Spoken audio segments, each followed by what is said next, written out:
I have purchased, downloaded, and completed Silent Hill 2 Remake. And it's time for my review. But before we get started, some rules and fundamentals, and I want to make it clear. This is my opinion. I am not influenced by anybody. I have completed the game from start to finish. If I am reviewing this game, that means I have experience with this genre and I like this genre. I'm reviewing the game accordingly, meaning I am not going to judge Silent Hill 2 based on its parkour mechanics, because I'm not a dumbass. And there will be absolutely no bias towards its developer, how much it cost, and when it released. The score will be out of 10. That will represent the value and experience this game gives you for the amount of time inputted. The format goes as such: the good, the bad, and then the miscellaneous. Now that I have explained how this goes, let's begin. Brief summary of Silent Hill 2. You are James Sunderland, and we venture into Silent Hill, a miserable, disgusting, and twisted city to find your wife, the good. This game has some of the best atmosphere I have ever experienced in the game. Throughout my 12-hour playthrough, you just feel miserable, you feel stressed, you feel fucking like everything is watching you. Something can hit you from the back, something sneaks up on you. You always feel this throughout the entire game, and as soon as you let your guard down, game makes you put your guard back up. The atmosphere is fantastic. The volumetric fog does really help out a lot in the outdoor sections of the game to make you feel this miserable way, but that's just the beginning, and in the upcoming minutes I will explain. This game has so much good, I'm trying to touch everything, so give me a sec. This game, I don't know the exact term for it, but it has some of the best environmental puzzles I have ever played in any of this genre. I'm talking about the Resident Evil 4, Resident Evil 2. I'm talking about when you're going back and forth, finding keys that open locked doors, introduces you to something new, and that thing unlocks something else. You go to another part of the map and unlock something else, and you go zigzagging back and forth. It has some of the best missions of those kind that I've ever played. I'm specifically talking about Hospital and the Toluca prison. So as you're playing Silent Hill 2, you will see these blockades covered with rags, 25 feet tall, with blood, it ripped apart. At the end of the hospital mission, you realize you were in those blockades. You were in there. That's why everything was going to shit. And you start to think, oh, is this all fake? Was everything fake, an illusion? That's what you start to think. And how you enter the Toluca prison, you literally have to go through a tunnel that is about half a mile long in darkness. You are underground. It is a prison underground. This game also has pretty good enemy variety. Every single time they introduce a new enemy, it really does add another layer to the combat. And as they introduce another enemy, they give you a new weapon or item that helps you deal with these enemies. It's actually really well paced throughout the game, and saving those weapons for that specific enemy, so it's really well aligned. So the basic enemies is your melee, the double-sided legs is your pistol, the nurses is the shotgun, the spiders is the sniper. And when it comes to beating these enemies up, the combat, it feels fantastic. I'm not gonna lie, it's fairly simple. You just have your melee and weapons, but what they were able to accomplish, thanks in part by the haptic feedbacks from the PS5 DualSense, every hit has so much weight. The guns feel awesome to shoot. Most of the time I just saved my ammo because I wanted to melee the enemies. It just felt that good, dropping them to the floor and then beating them to death. Even after they're dead, just smashing their body in, it just felt so good. When it comes to the guns, their sound design for reloading and shooting, it just felt fantastic to shoot the guns. Anything you did, you just wanted to do more because that's how good it felt. When it comes to enemy designs, the ones that truly stand out are the basic enemies. Because as soon as you enter Silent Hill, the main question you ask yourself is, what the fuck happened to these people? What happened to them to make them look no arms, double-sided legs, in spider form, stuffed into sacks with other people, and have a mouth at the bottom? These designs for these enemies are truly creepy, horrifying, and as you progress the game, you start collecting little notes, specifically in the hospital mission, and the game starts to reveal what the doctor did to them. They made them eat maggots, they starved them, they did surgeries, they did so many horrific things. They put them in solitary confinement. Their showers were disgusting. Everything was disgusting, man. You start to realize and uncover what exactly happened to them and how they were treated to make them become these creatures. When it comes to the humans, James Sunderland and Maria are baddies. They're my papi and my mommy. Yes, I know, that was pretty cringe. The only other standout when it came to the humans was a fat guy. Fuck, I forgot his name. The only other standout was Eddie. If you woke up to that face, you'll be creeped out. They did a very good job making him look horrifying, making him look like a bad guy, and he ends up becoming a bad guy, and you kill him. And it's satisfying. When it comes to sound design, every individual enemy has his own sound cue. So even though you are overwhelmed by the bunch of enemies, you know what is coming. The spiders make a little noise. The double-sided leg enemies make a little noise before they pop up. The vomiting guys, even simple things like breaking the wall sounds fucking fantastic. The sound team went crazy on this fucking game. Something as simple as reload animations sound awesome. When you're in the quiet in the prison, there was no room to hide. They really did a great fucking job when it came to the sound design of everything.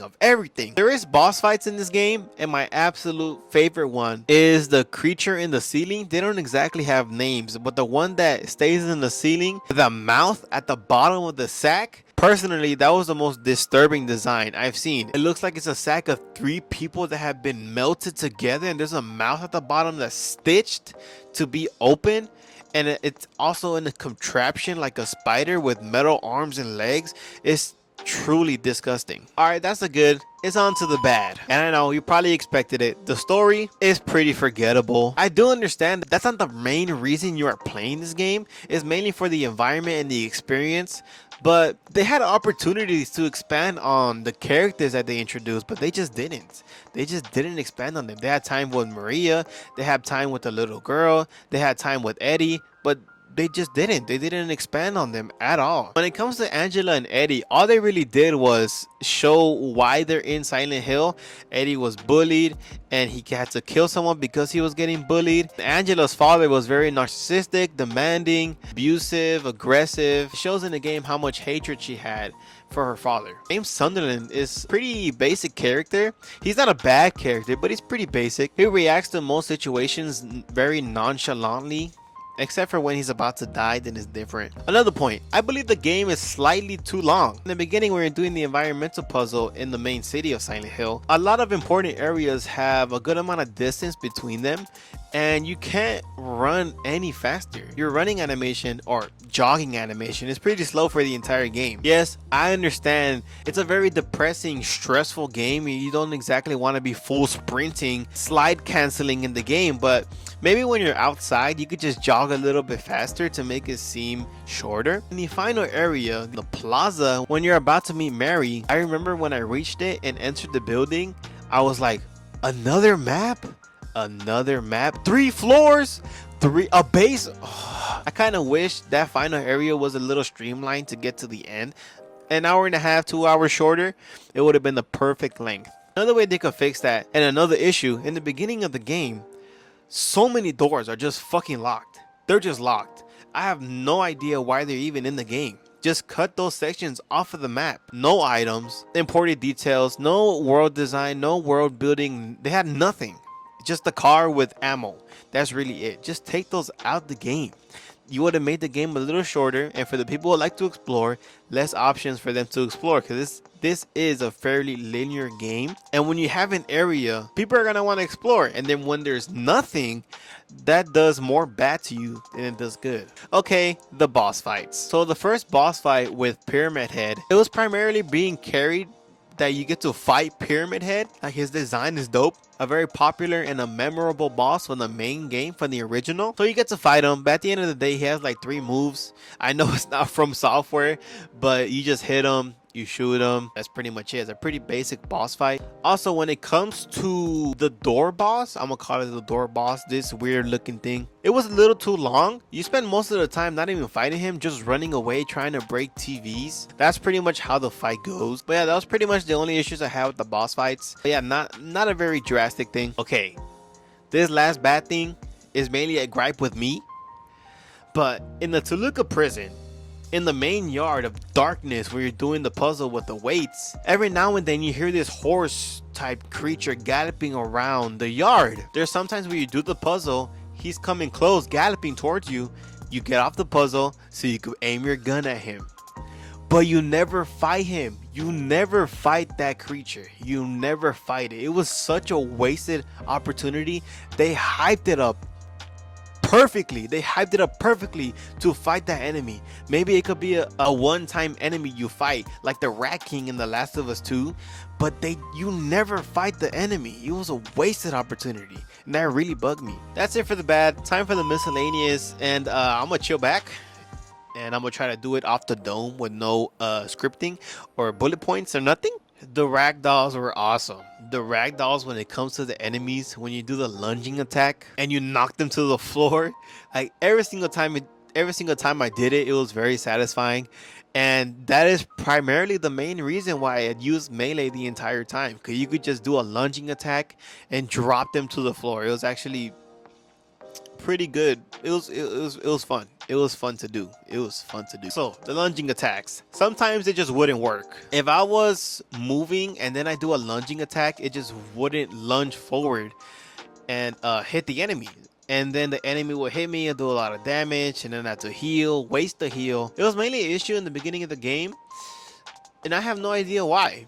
Like, you fight the enemies in the same distance, but the lunge attack just wouldn't work. It just wouldn't work. Another very small miscellaneous issue. When it comes to loading the game, you have to manually do it. The first time I died, I had to go back maybe 30 minutes worth of gameplay. So it was a little bit annoying, but at the end of the day, you could just manually save it every single time you go to red square to manually save. So it wasn't an issue. It was just annoying the first time I died. There's a scene in the game that really bothered me. It's when you first meet Maria. You meet this girl. She's a baddie. She looks like your wife, and you don't have a fuck ton of questions. Like, you're just trying to leave. There's this soundtrack playing in the background that just doesn't fit what's happening. It's like a very lo-fi hip-hop beat, and I don't think it matches with the scene. I was confused. I pointed it out while I was streaming. It really did bother me. The final area, you have to enter this elevator, and before you can enter, or to qualify to enter the elevator, pretty much unequip all your weapons, all your items, and that elevator leads you to another section where you have to do a puzzle. You have to go around, find a valve, find little cubes to do a puzzle, and there are these creatures, these long-legged creatures, and you have no guns. So I'm pretty sure the game was trying to make you feel stressed and worried that you were gonna die, to play extra cautious. But the enemy AI wasn't the best.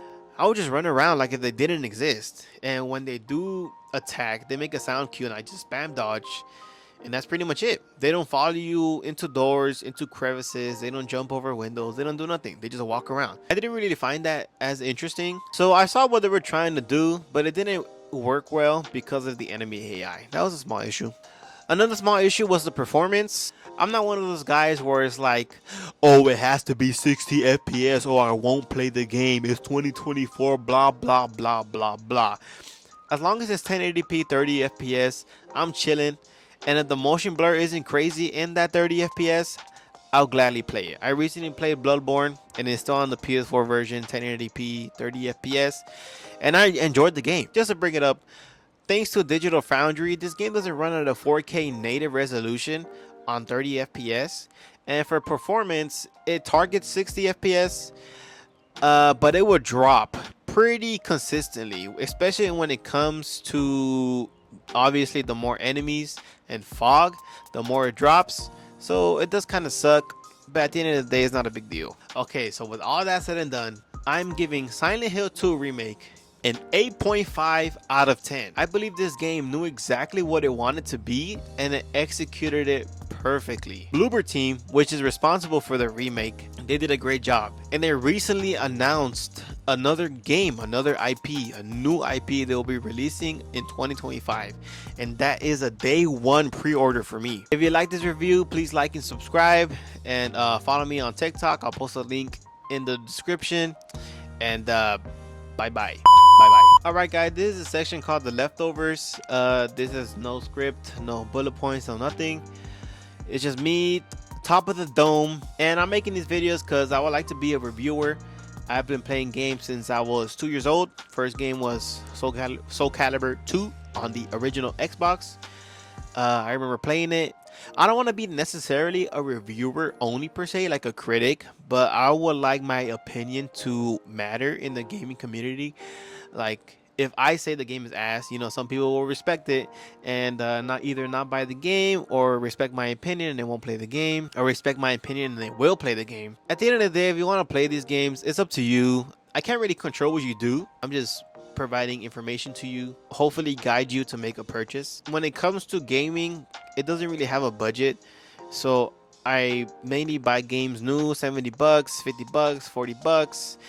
And if a game's a 5 and you buy it 2 years later and it's 20 bucks, all of a sudden it doesn't become an 8. It's still a 5. So at the end of the day, I just base games on how good the experience was for your time. The price could change, how big the game is can change. They can add DLCs or extra patches and it makes it bigger and it takes up more space. I don't really include any of that. I just mainly include the quality that the game gives you for your time. That's pretty much what I rated on. And if you made it this far, thank you very much. You could just skip off. I'm not forcing, no one is forcing you. You're doing this on your own free will. And if there's anything that sucks or is garbage or that I can make better for these videos, please comment down below and I will comment back. Because I have 7 subs. So yeah, I will comment back and thank you very much. I'm going to stop now. Bye bye.